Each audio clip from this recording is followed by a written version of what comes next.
Welcome to another Jew and Gentile podcast. I am your host, Chris Katulka, and with me is none other than the Jewish sage himself, the one and only Mr. Steve Herzig. Oh, wait, Steve, we're missing Zvia from last week. I got to look over at this now. I know. My COVID is over. I'm back in the chair. You're I feel back, bad baby. for you. I feel bad for you.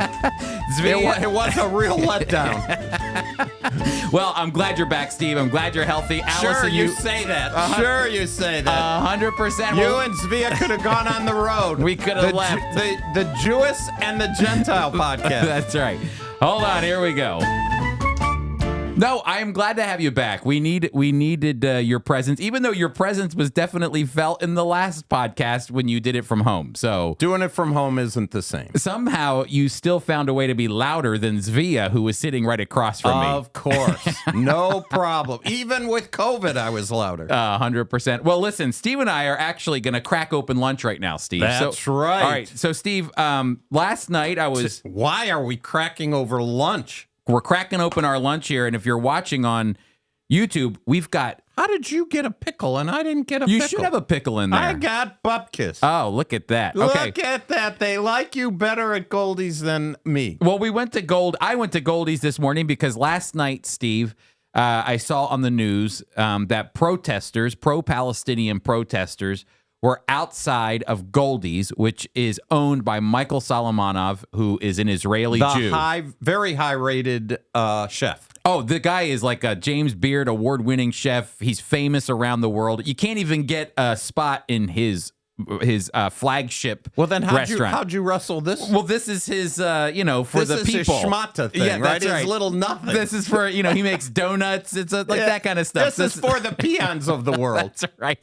I've been to his one restaurant, Zahav. Of course you have. I've gotten bupkis. It's very hard to get in. It's almost like you have to get tickets or something like that. It's harder to get into Zahav than it is to get to an Eagles game or something. So anyway, here we are with our salads because last night this was going on, Steve, and I'll air this for our listeners right now. Outside of Goldies in Philadelphia, pro-Palestinian protesters were chanting this. So Goldie, you can hide! We charge you with genocide! Goldie, you can hide! We charge you with genocide! It's called Meshuggah. Oh, yeah. Meshuggah. Crazy. It's crazy. Well, let's talk about it.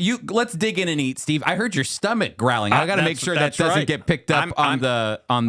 Look at that's this. a falafel. This is a falafel salad. Falafels are great. Mm-hmm. Excellent. So we're killing our audience here, Chris. Because we're eating in front of them. That's right. Well, we shouldn't do that. I would like to say to our people who live in the Philadelphia area, you should go down to Goldies or one of his many restaurants to show support to Michael Solomonov, because all he did was be Jewish. All he did was run an American business. He's very proud American, very proud Israeli, but they targeted him. Translate what they were saying. Some of our older listeners might have difficulty, especially as it's run through secondhand. What were they chanting? They were chanting, Goldies, you can't hide. We charge you with genocide. So he's blaming... So they're blaming the restaurant who's... and the owner. And the owner for killing people. That's right, exactly. When he has nothing to do with it. He is an Israeli. He is an American. He does make amazing food, but I don't think he's the target audience for taking out their whatever feelings they have about what's going on with the Palestinians. And it just goes to show, Steve, I say this over and over again, and I've heard you say it too, anti-Zionism, the hatred of Israel, always bleeds over to anti-Semitism. Always. That's anti-Semitism. They targeted a Jewish-owned business and said, we're targeting you because we're blaming you for what's going on in Gaza right now. Well, Chris, there's evidence all around the world. I was reading about France, and I was reading about London, the Jewish people there. By the way, France has the most... the largest number of Jewish people in Europe, 500,000 people. France also has 6 million Muslims as well. And people in France, the Jewish people in France, feel as though they can't wear a yarmulke, In fact, there's instructions going on in London and in France, particularly in Paris and London, that if you're Orthodox, take your yarmulke off before you cross the street because they're worried about what cars will do. Run them over. Exactly, which is a form of terrorism they used in Israel. And so even if that's perceived and not in reality, in other words, that has not happened yet, they are fearful of it happening. And in Paris and London, there never was that kind of fear before. It was a safe haven for the Jewish people, which we're now finding as things continue to go on since October 7th, Jewish people's only safe place, and it will become more apparent, is in Israel. 100%. The only place they can defend themselves. And to think, too, is my spirit animal behind me, Theodore Herzl. That's right. That is where he found the vision in France, was the vision to create a Jewish state. What goes around comes around. That's right, because they were screaming death to the Jews during the Dreyfus affair. And he in goes, Paris. In Paris. And he's going, what is this? He saw the Holocaust coming. He did. 50 years or 40 years before it even happened. And so, again, we're seeing this 19, you keep saying 1933. A lot of people go to 1938 or whatever. No, 1933 was when Adolf Hitler got into office through a democratic process. You could even trace it to 1930. That's when the brown shirts, he had already raised them up. They were beginning to do all kinds of things. But the laws began to be passed right after he became chancellor in 1933. So do you see that you're saying there are similarities? Are there differences from what you see in 1933? Do you think there's a more of an awareness, or do you think we continue to kick the can down the road? The difference is that it was confined to Germany. There wasn't there has always been anti-Semitism. But Chris, since October 7th, there is allegiances being established in France, Paris, London, in America, on our college campuses. There's a uniting of anti-Semitism that is global. Yeah. People were outraged. Maybe they didn't do anything about it in Germany. It was isolated in Germany. And so you didn't see other countries coming to in mass to the defense of the Jewish peoples. There was denial. There were all kinds of things. But now look, you just played what's happening in Philadelphia, Pennsylvania. Yeah, right across the bridge. It's no different than what could go on in Gaza. Yeah. No different in the West Bank, Judea, Samaria, as controlled by the Palestinian Authority. They would be landsmen. Oh, yeah, brothers, sisters, we call the same thing. Mm-hmm. That's a huge difference, Chris. It's not isolated. It's now worldwide. Well, and this is one of the reasons I took a trip over this morning to show support. I was telling Steve I did there were 3 people there at opening at 11 a.m. in Goldies, and I could see the look on the young girl's face who was manning the cash register. You could tell anybody that walked in that door gave her a little bit of, a fear. She didn't know what to expect. She managed herself very well, but I could look, when she'd see somebody walking in, she'd kind of, Well, this just happened. We're taping, or we're recording on Monday, and this happened last night. And so you got in when it opened. It's as fresh as it could be. The employees aren't going to know. They know what happened. I'm sure they knew what happened last night. She had a right to be fearful. Oh, yeah, 100%. And that's why we wanted to go there and show support. The governor of the state of Pennsylvania, who happens to be Jewish himself, is a friend of the owner. Yep. And is outraged at what happened. Chris, he should be outraged if it was. I know he's a friend of. Everyone wants to be friends with Michael Solomonov in Philadelphia. It doesn't matter what Jewish business it is. 100%. You should have that. All of America should be very, very worried right now by what they're seeing happening. But Chris, what's interesting? Look, we're a small group comparatively. The Friends of Israel is a worldwide Christian agency. We've established because we are indeed the Friends of Israel.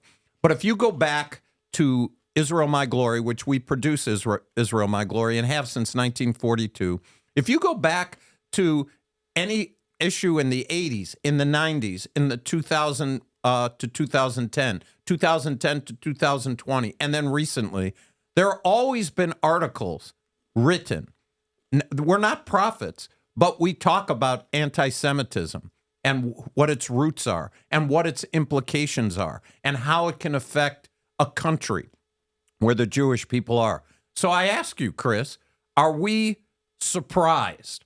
Are we surprised? I don't think we're surprised, but I will say, because I think you tapped into the issue, is that in the 1950s and 60s and 70s and 80s and 90s, and even the early 2000s, when Israel My Glory was being written and we were highlighting anti-Semitism, I think you hit the nail on the head. Today, there's social media.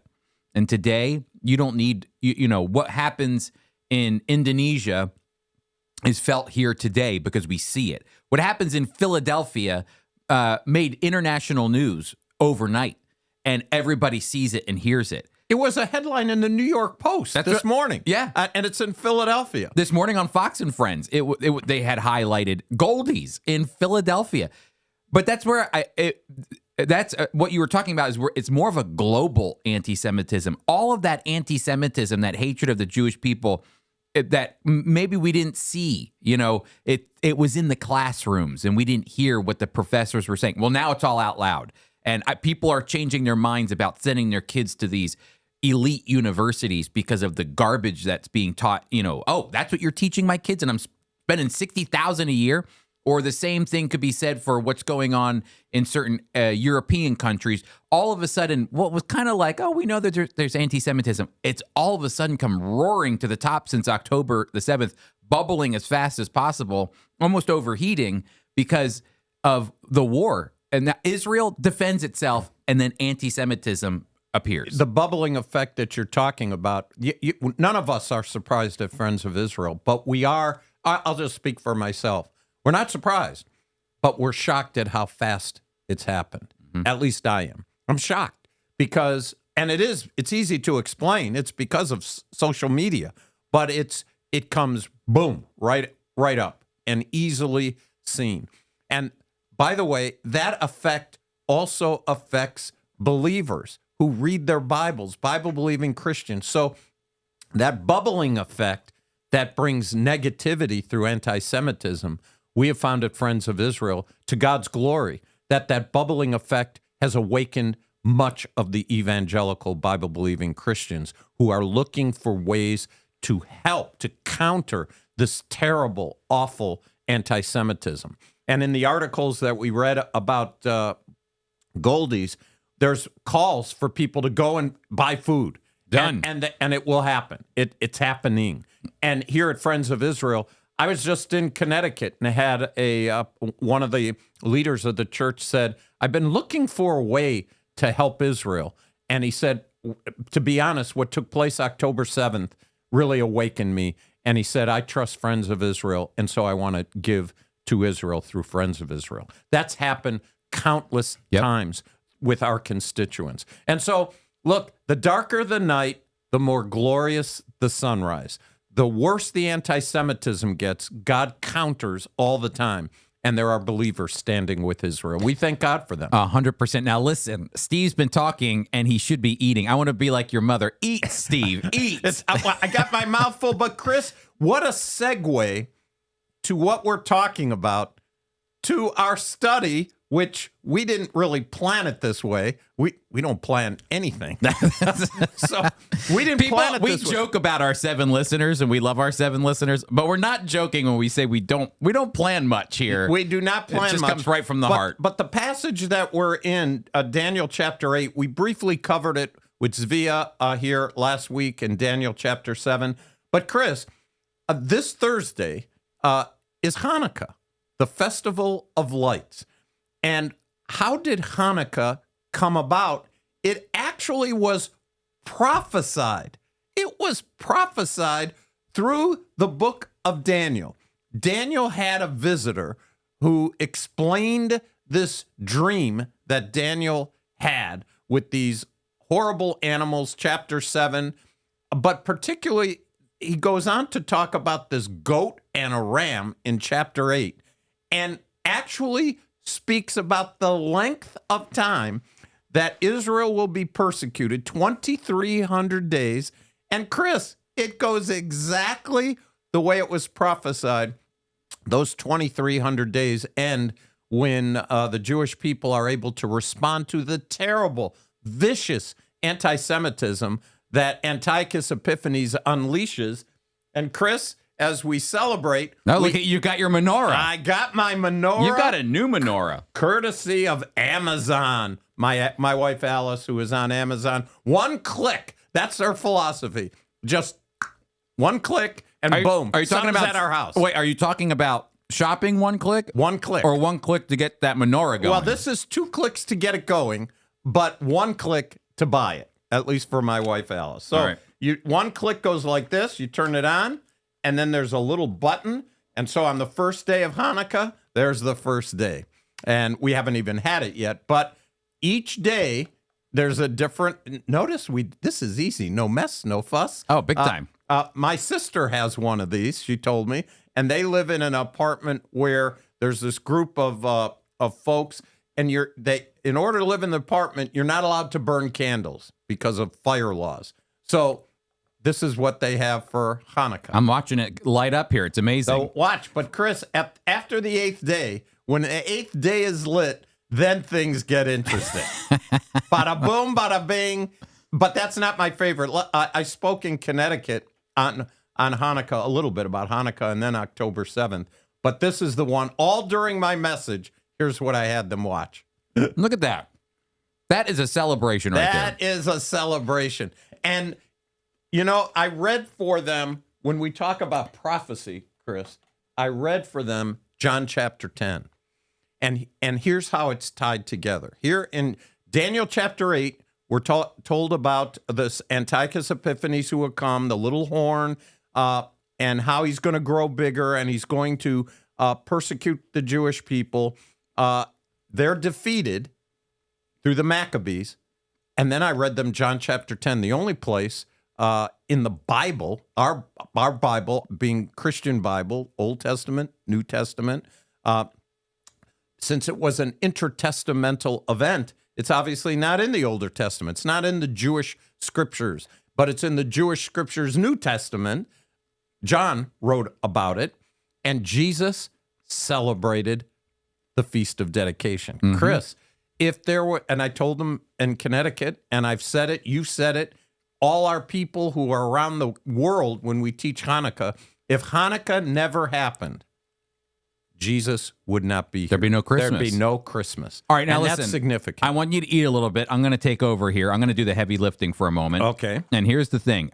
Before we get into Daniel, we're going to wrap up chapter 7. We'll highlight chapter 7 again and move into chapter 8. But before we do that, I just want to remind you that the Jew and Gentile podcast is sponsored by FOI Equip. And we've got 2 great events coming up. Number one, this Thursday night, if you want to pray for Israel, then please, you need to go to foiequip.org, and there you can register. We're going to have a night of prayer for the nation of Israel, for the people of Israel, for the Jewish people. I think it's going to be more than just praying for Israel. Again, we need to be praying for Jewish people all around the world who are suffering under the hand of anti-Semitism because of what's going on in the war between Israel and Hamas. And so if you want to pray, it will be structured, it will be organized. I'd like you to come on out, foiequip.org, December 7th, starting 7:30 Eastern Time.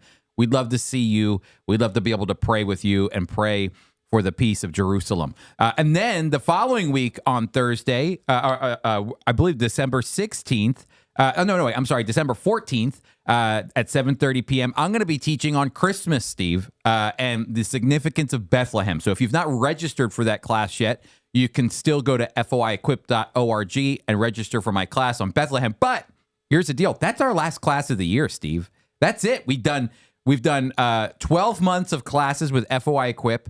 We've had several thousand people register online to watch our courses. We've got several thousand people that have watched them on demand on YouTube. And so we've got a great thing that's through FOI Equip to learn the Bible from a Jewish perspective. And that's what helps fund the Jew and Gentile podcast. So anyway, let's not forget Mug on a Mug. And Mug on a Mug. Which helps fund Equip. If you want to donate $10, we'd like more, but $10 will get you the mug, and happy to do so. We do it.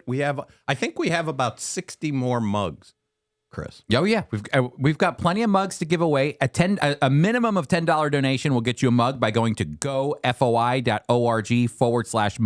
We've got that link in our show notes. Also, hey, just a quick reminder. Just this past week, our interns that FOI Equip sponsors. That's the thing. This is when people give to get a mug. This is what their money goes toward. Their money goes to help. Like our internship program. We have 6 interns that are serving in Canada and the United States. They all met together in Chicago, and they were connecting with local churches about the importance of Israel and the Jewish people, handing out Hanukkah baskets to their Jewish friends in Chicago, connecting the Christian community to the Jewish community, helping and volunteering in synagogues to show the love of Jesus, especially during this season and during this difficult time. So when you give, you're actually helping sponsor our FOI Equip internship program and many other things. So be sure to go to gofoi.org/mug and get your mug on a mug. That's me and Steve's face on there. And sorry about that. Yeah, we're shock you in the morning. But Chris, this year we did 500 baskets, or should I say boxes, Hanukkah boxes, which means that all across the country we've distributed 500, or are distributing right now in present tense, for the Hanukkah season. And we do so as an expression of unconditional love to our Jewish friends. And Chris, we find the reaction we get from those who are receiving these boxes is incredible. I was just talking with one of our people who works in accounting, and he was telling me that he had given a Hanukkah box the past 2 years to a friend of his, and she told him, I don't want the box anymore, but I value your friendship. She said, I don't want the box. I'm so thankful that you have given it to me and expressed that love. And Chris, so he said, could we talk about this? Well, Chris, they met for 5 hours. 5 hours. Wow. He interacted with her and her husband as well. Oh, she's a Jewish gal who didn't want the Hanukkah box and married to a conservative Baptist husband. What a combination. And as Andrew was talking to me about the conversation, he said, you know what? The main thing is still the main thing, and that's our friendship. And we were able to talk back and forth where she would say to him, I know you don't believe this way, but here's what I say. And he would say, I know you don't believe this way, but here's what I'm saying. It was a great conversation piece, and it was a way for them to bridge their differences by talking. And just on a secular human way. Isn't that amazing? Yeah, and then just to be able to share with one another, talk with one another freely, and walk away friends. 100%. And then what happens is truth is shared. From the Friends of Israel perspective, we're able to share our faith in doing that. A lot of people talk about the fact that we proselytize. We don't proselytize. We do not proselytize. Now, some Christians might go, wait a minute, what do you mean you don't proselytize? That's not our job to convert people. Proselytizing is a negative Jewish word because in Jewish history, proselytize means forced conversions. Proselytize means you are making the person through force or economic pressure or political pressure. You're making them succumb to your belief. We share our message all the time. Chris, the best line I've ever heard from a Gentile, the best line I've ever heard is when a believer meets a Jewish person and they say this, it's so great to meet you. One day I met a Jewish man that changed my life. From the time I met him, I've never been the same. And every Jewish person I meet, I just want to say thank you. And Chris, there are 2 questions that come. This, by the way, I don't get the credit for. It comes from Elwood McQuaid, who, by the way, is 93 years old, Chris, doing well. But he told me 2 reactions I get. Two questions I always get when I say a Jewish man changed my life. First question, what did he say?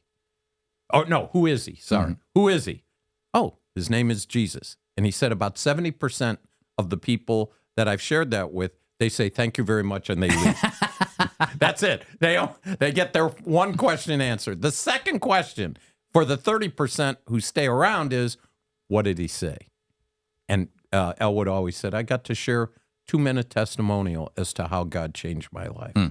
And that's really what we're trying to do with the boxes that we give for Hanukkah. Unconditional love. Jesus showed us unconditional love. Giving to them with joy.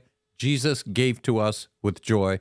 And then they receive it, the box, with joy. And we hope people receive the message with joy as Nobody, I was thinking about your testimony too, as coming from an Orthodox Jewish background. Nobody forced you.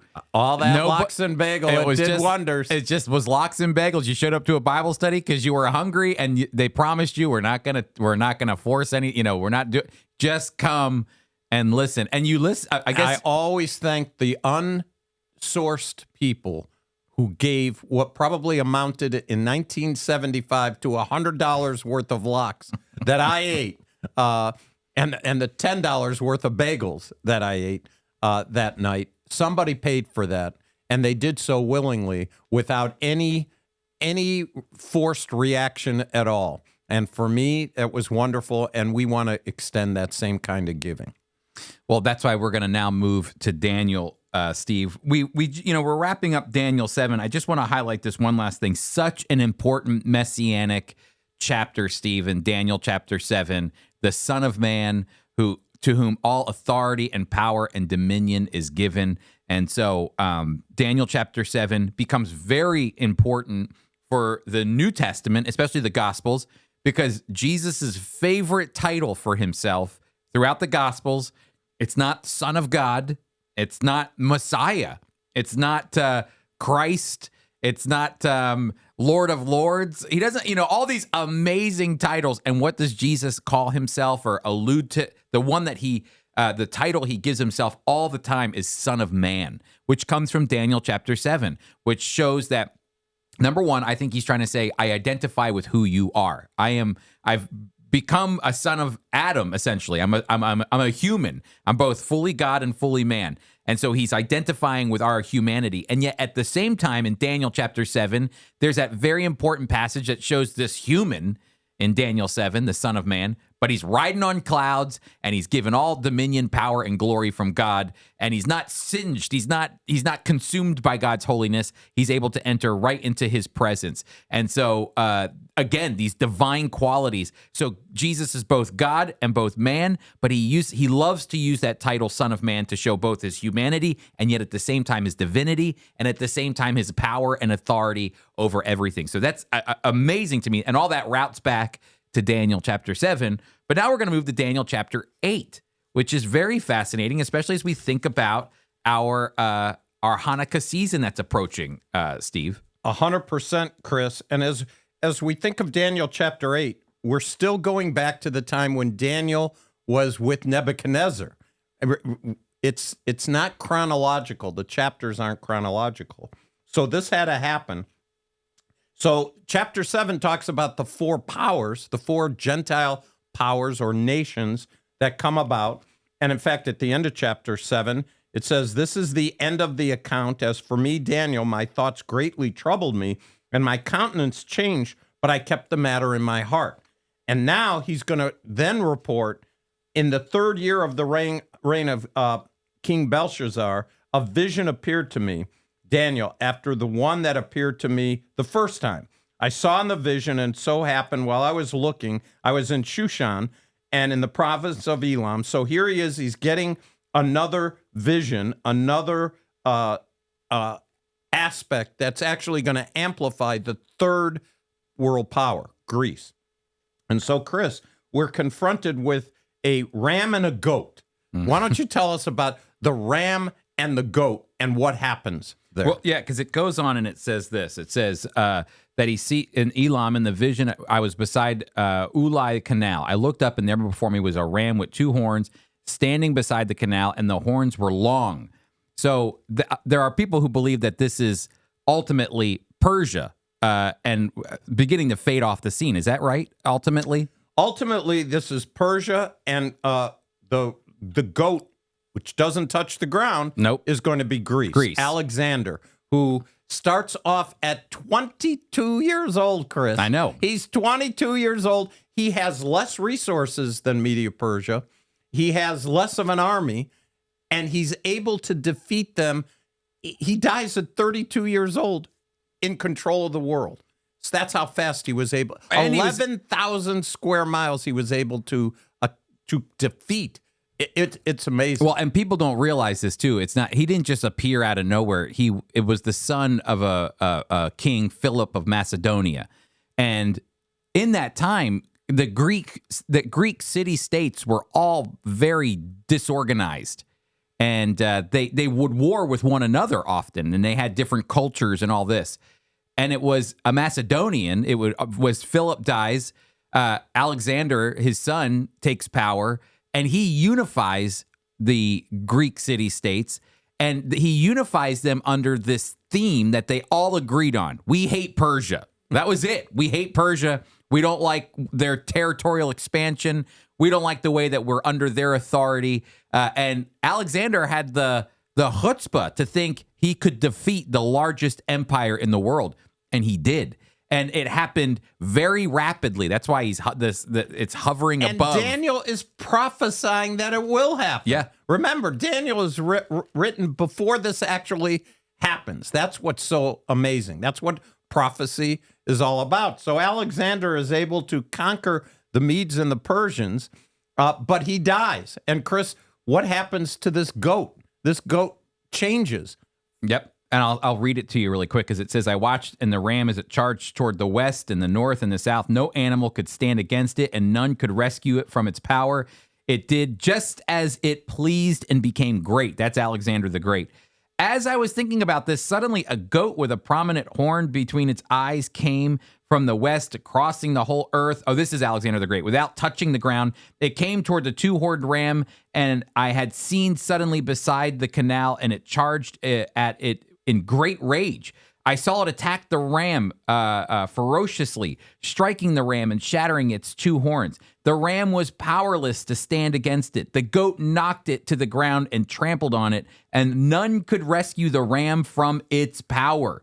The goat became very great, and at the height of its power, the large horn was broken off. That's Alexander the Great. And in its place, 4 prominent horns grew up toward the 4 winds of heaven. And we might have mentioned this last week, too. What happens is Alexander the Great does not have a successor to his throne, no heir to his, so young. And he had been for 10 years conquering the world. He went from Greece all the way over to the Indus Valley, which is near India, and conquered all those lands. You have to give credit to Alexander the Great too, Steve, because he didn't just go conquer lands. He did something that no other empire had done before, which was unify a people through its culture. That's where we get the term Hellenization from. So there are even Jewish people who become Hellenized. Lots of them. Lots of them. They become Hellenized. Hey, we wrote the book on assimilation.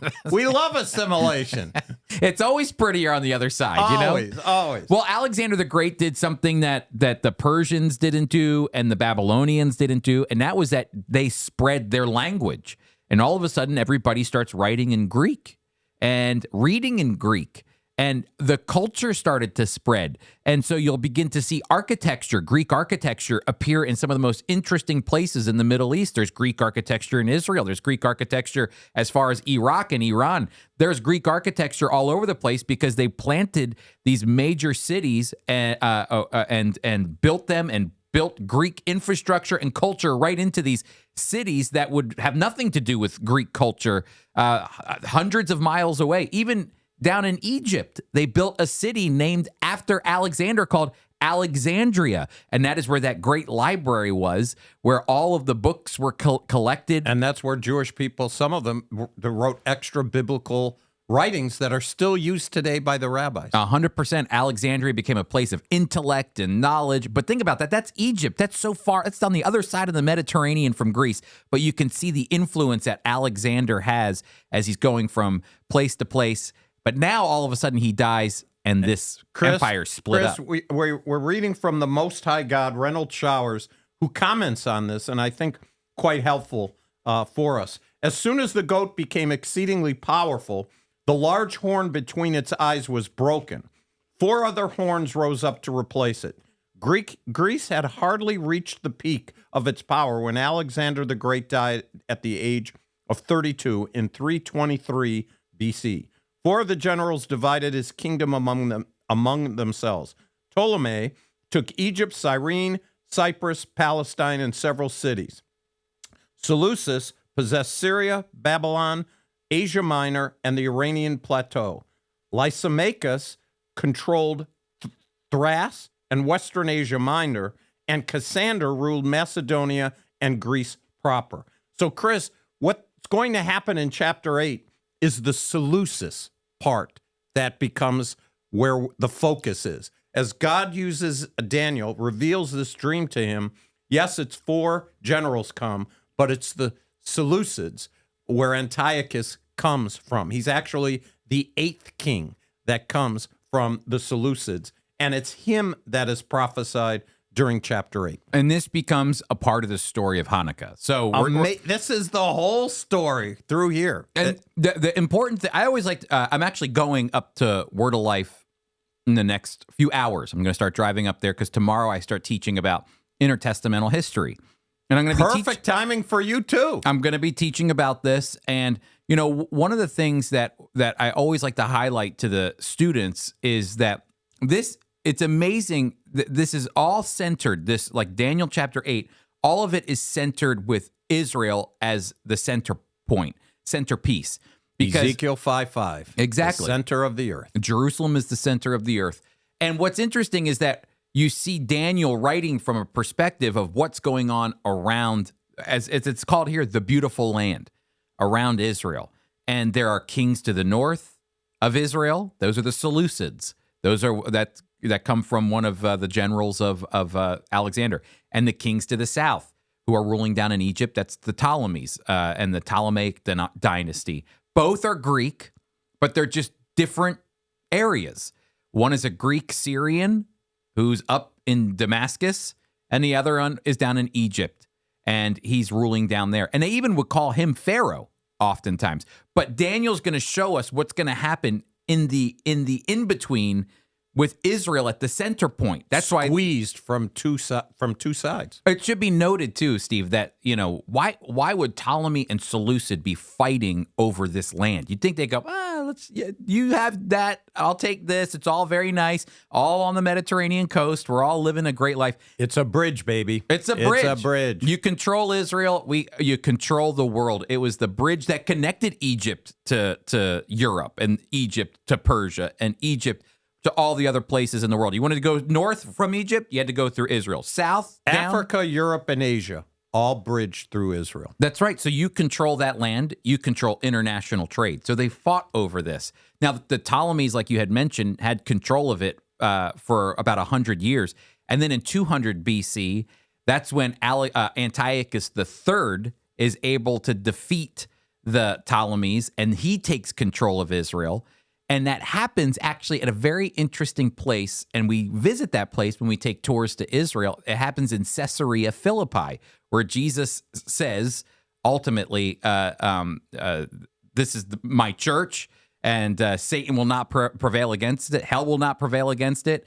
It's a great saying from Jesus. But all of those events that were taking place in Caesarea Philippi go back to this moment when these two warring kingdoms, the kingdoms to the north and the kingdoms to the south, are fighting against one another. And it happens right in Caesarea Philippi, where it goes and transitions hands back up to the north. And now this becomes important because Antiochus III, who actually the Jewish people liked, they liked him because they were overtaxed by the south. They didn't like all the things that were going on. They felt like they were a part of a state that was controlling them. And Antiochus III said, lower taxes. I'll be good to you. I love the Jewish people. That's live right. And be well. Well, then he passes away, and his son Antiochus IV takes control. Antiochus Epiphanes. And when Antiochus takes control, he wants to dominate that area. And the way he felt he needed to dominate was to assimilate all the Jews, to Hellenize all of them. He would have been fine with them just, quote, converting to Hellenism, to stop being Jewish, stop with your circumcision, stop with your Torah, stop with your temple worship. But they rebelled against that, so he had no problem killing them as well. And either way, Chris, This is where satanic influence. If the Jewish people would have all assimilated, it would have been enough Yep. to pervert the seed. It would have polluted the seed. It would have not. Christ would have never come. The Messiah has to come to his people and his land. It has to be both at the same time. And so Hanukkah is celebrated because there's a family. There's a family that says, you know what? We're not, there are some of our people who are Hellenized.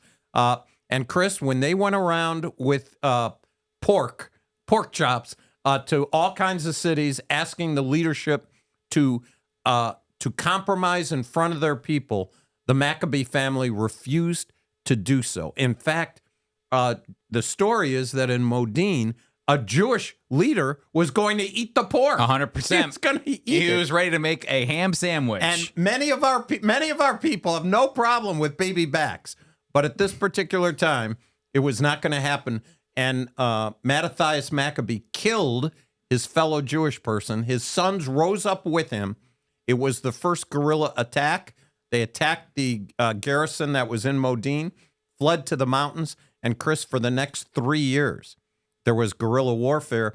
And Daniel says that during this period, there's only 2,300 days. 2,300 days, and then it's going to be over. Mm-hmm. And that's exactly, you can, in fact, Renald Showers in his book takes those 2,300 days, gives you the dates of them, and it ended just the way Daniel predicted. Yep. It, to me, as Jewish people celebrate Hanukkah, Chris, I never heard about that growing up. I heard about the story of Hanukkah. I knew about Antiochus Epiphanes. I knew what he was saying we should do, and I knew we should never compromise and always be proud of being Jewish. And that's what Hanukkah is about. But I wish somebody would have told me, hey, you know, Daniel talked about this. Mm-hmm. Daniel saw this. He saw it before there even was the second power. The second power was just about to come onto the scene, and he saw all of it. That would change. That would have, from a human point of view, changed my perspective. Look at how the scriptures are exactly correct.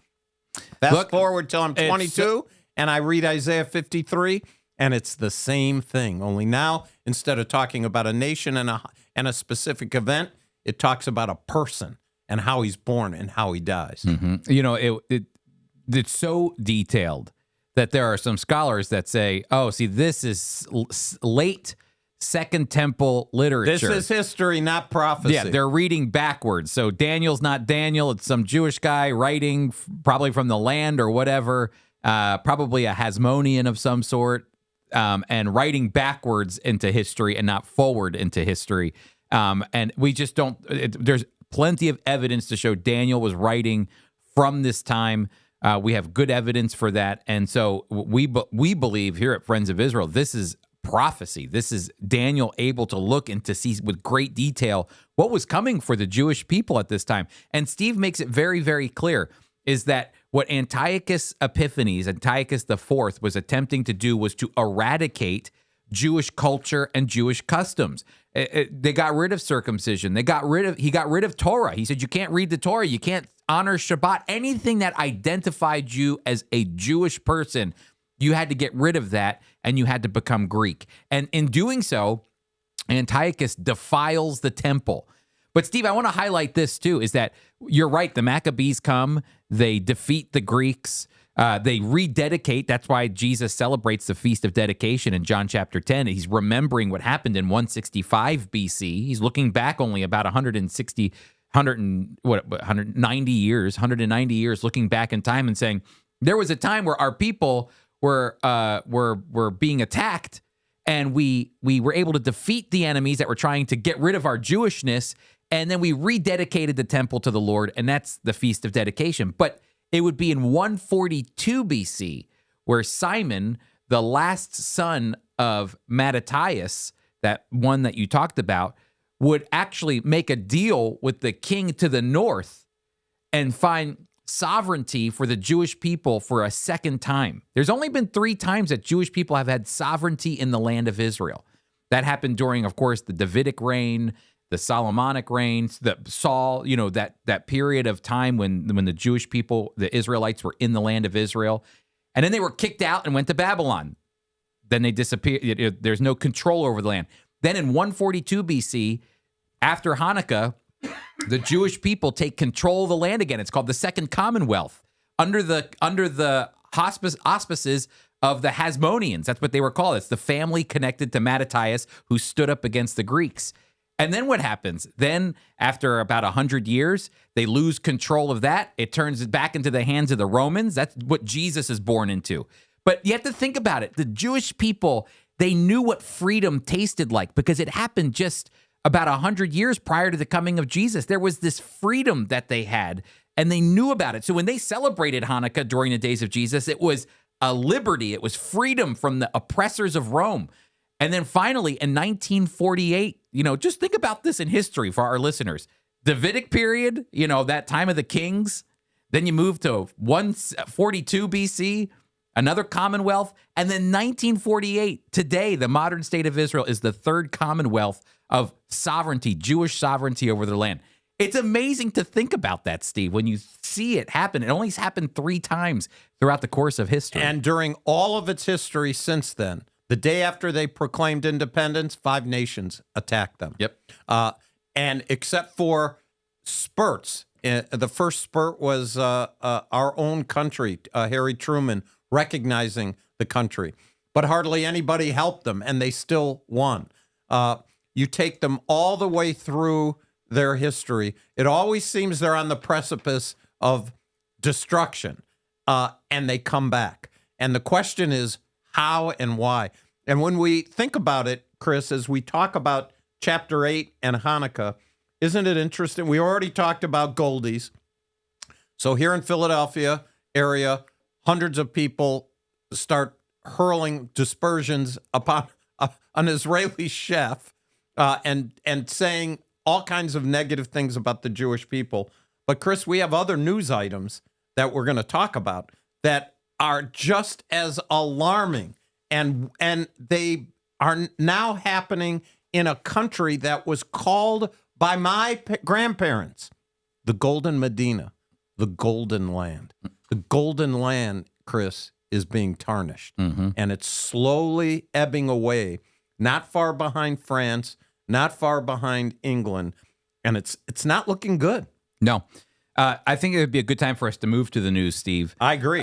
We'll pick up with Daniel chapter 8 next week. And by the way, next week, I brought my menorah, but Chris, did I get some brand new dreidels? Oh, you got new stuff. Wait till you see the new dreidels. Is it a one-click dreidel? One is a one-click. Actually, you wind it up, you click it, and lights, music. It's amazing. That's awesome. The other ones are one spin dreidels, which you have to turn on a switch, and it plays music and lights up. It's great during the evening when we celebrate Hanukkah. You're a party animal. You're a party animal. I'm bringing it next week. You are a part. You bring the party. We bring the Steve. party. It's all from my wife. I bring bupkis. She's really good. All right. Well, we had already mentioned about Goldies and Michael Solomonov, and that's why Steve hasn't touched his salad. I don't know what he. I'll be doing it. Okay, After I'm over here noshing like crazy. That's right. The next one, though, I want to highlight, Steve. This came across my feed, my X feed, or formerly Twitter, and I was astonished by this. This actually is a response that I'm reading from the United Jewish Community of Virginia Peninsula.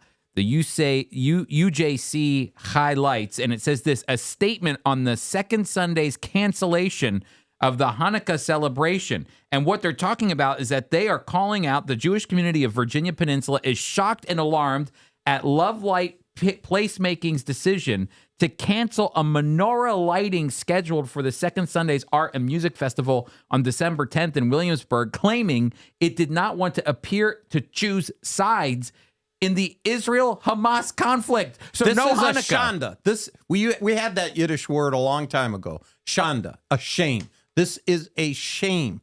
What they are doing, which is a normal part of the community, happens in all kinds of cities where they have a public lighting of the menorah. They're canceling it, Chris. They're canceling it because they don't want to appear to favor one side or the other. Well, guess what? They just did. Yeah, 100%. You know, because I don't think Hamas has too many events that they're running here in the United States, but the Jewish people have Hanukkah that they've been celebrating since they stepped foot in the United States. As I was picking up Goldies this morning, the UPenn, which is the medical center in Philadelphia, not UPenn, Jefferson, had a big menorah out, and I thought, good for them. You know, it is a statement that you're supporting Israel and the Jewish people when you have a menorah out. It's that you're giving them the freedom to be able to worship. That's what Hanukkah is. And yet here they are. They're saying, you know what? We don't really want to choose sides here.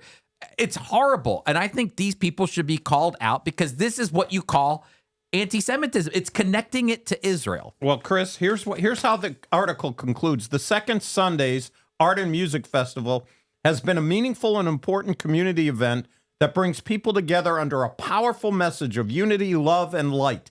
Excluding Jewish participation from a festival that should welcome everyone undermines its very message. We call on Love Light Placemaking to reconsider our request and engage in dialogue, educate themselves on the harmfulness of their decision, and reinstate the apolitical menorah ceremony at the event. We do too. Yep. It's not politics. It's a normal thing that has gone on in Jewish communities around the United States for years. But Chris, after that one, then we have all right. This makes this menorah one look like child play. This article should have every woman who is against rape be angry, super angry. And Chris, of all places, to their credit, CNN gets the credit because this was an interview with a CNN person, which shocked them. I think you could hear it in the voice of the interviewer, Dana Bash, who was. It says this in the JNS article. It says Dana Bash of CNN's State of the Union repeatedly pressed the chair of the Congressional Progressive Caucus on anti-Israel bias on the left, and she kept getting the same answer over and over again. And so, Steve, I actually have a piece of that clip. I'd like to play it for you really quick. Let's play it. Here we go. I want to ask you about sexual violence. It's kind of remarkable that this issue hasn't gotten enough attention globally.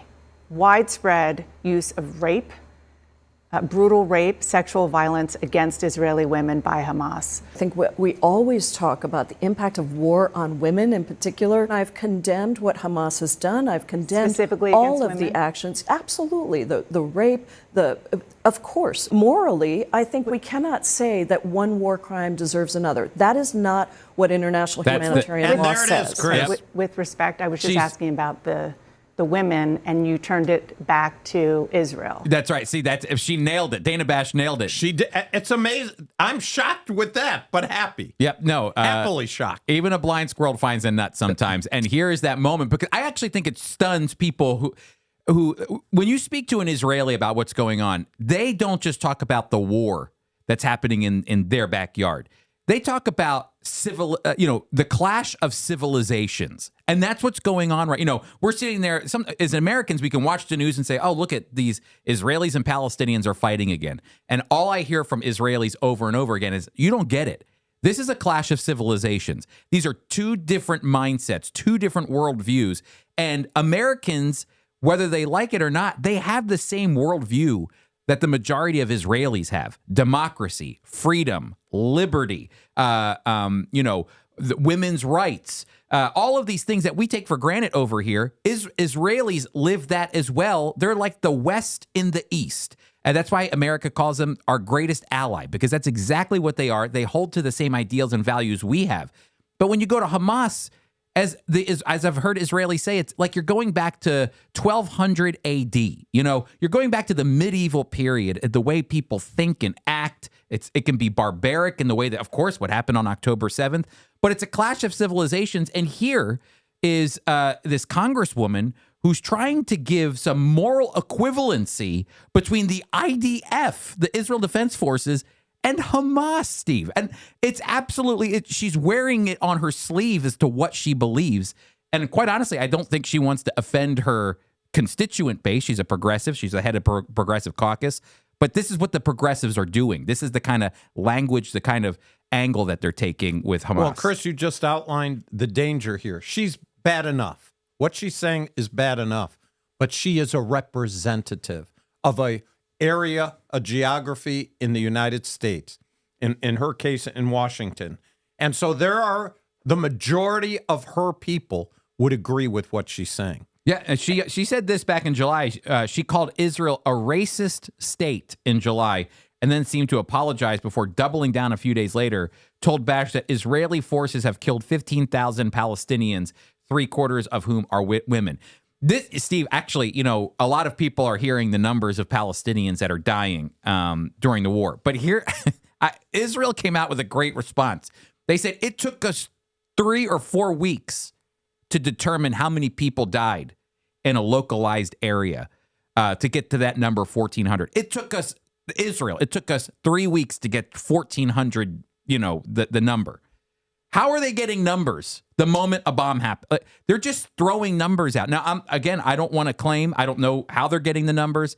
Or they're not verified. But they're not Chris. verified. And Israel has always verified their numbers. And that's because they care about the truth. We can't verify how many Palestinians have died, but we can verify based on historical evidence that the information we're getting from Hamas is questionable. It's questionable and unverifiable at this point. We're going to see what we've seen before, inflated numbers that eventually will be verified. But look, Chris, I've said it from the beginning. This isn't a baseball game or football game. Israel is trying to eliminate the cancer that is Hamas. And it's unfortunate. Part of the disease is for them to infiltrate and keep around them healthy, decent Palestinian people. And Israel has to get rid of the cancer.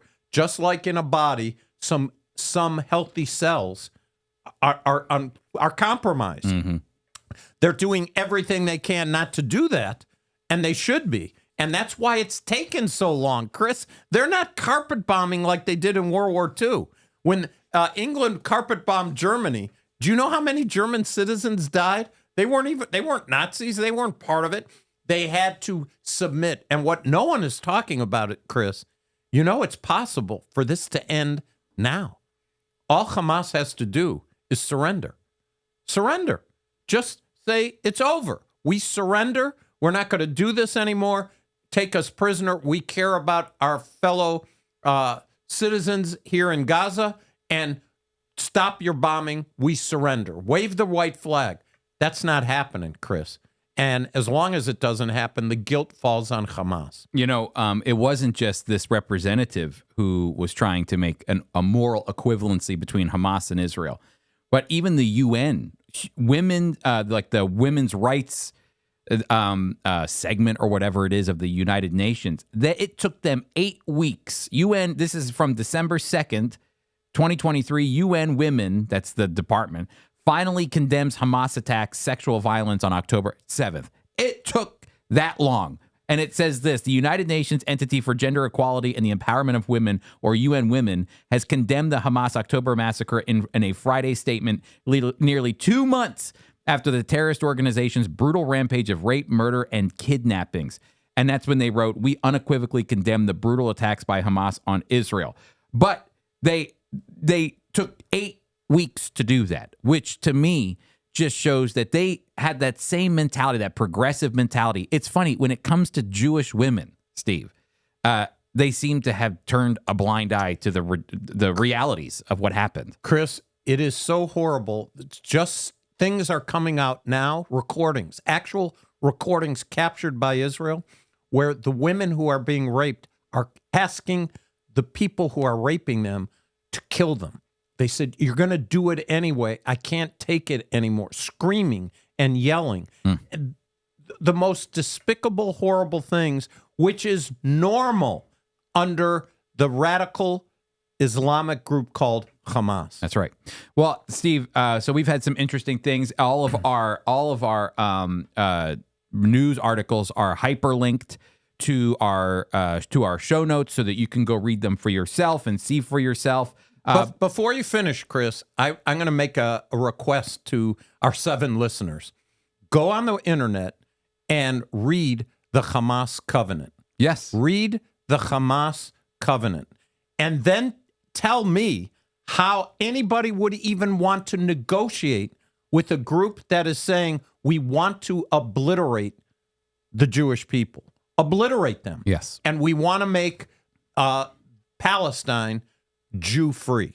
That's part of their covenant. They even condemn any group to their, according to them, to their shame. Any of their neighbors who make an agreement with them, they call it null and void in their mind. They are nothing but conspirators as far as they're concerned. That's why all these requests, including from our own country, that, once this is over, we'll be able to negotiate. Yeah. You're out of your mind. These people do not recognize in any way. They don't want to recognize.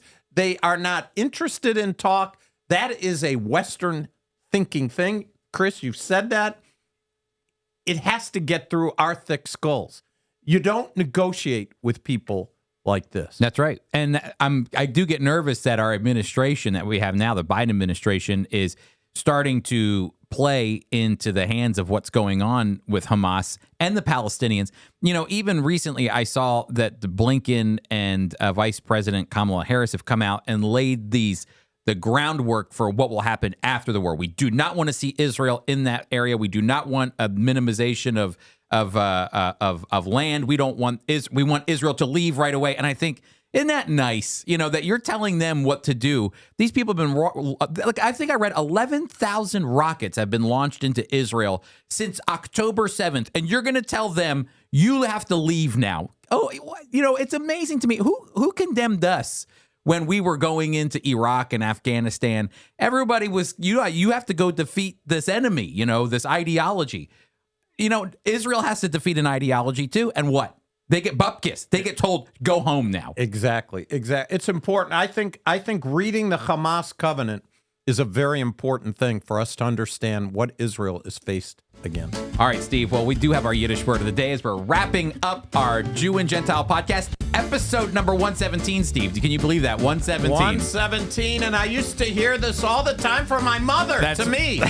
Don't be such a nudnik. Don't be a nudnik. Nudnik is our Yiddish word of the day. Nudnik. A nudnik is somebody who is a pain in the tush. Annoying. A pest. A pest. That's right. Well, that's what we want to talk about here because you know what? All these people that are outside protesting against Michael Solomonov and all the anti-Semites, it's a bunch of nudniks. Don't be a nudnik. Don't Go be home. So Nudnik is our Yiddish word of the day. Hey, everybody, thank you so much for being a part of the Jew and Gentile podcast. Hey, just a fresh reminder, be sure to go to foiequip.org, and there you can sign up for our online classes. First, you can pray for Israel on December 7th. Be there, 7:30 p.m. We'll be praying for the Jewish people this Thursday. Finally, our final class of the year, December 14th, I'll be teaching on the significance of Bethlehem. Hey, Bethlehem was so important, the fact that Jesus was born there. You got to come here. Why? So we'll see you all. Hey, thanks for being with us. Be praying for Israel and the Jewish people. Steve, great to have you back. Great to be back. I'll bring my dreidel next week. All right, we'll see you all next week.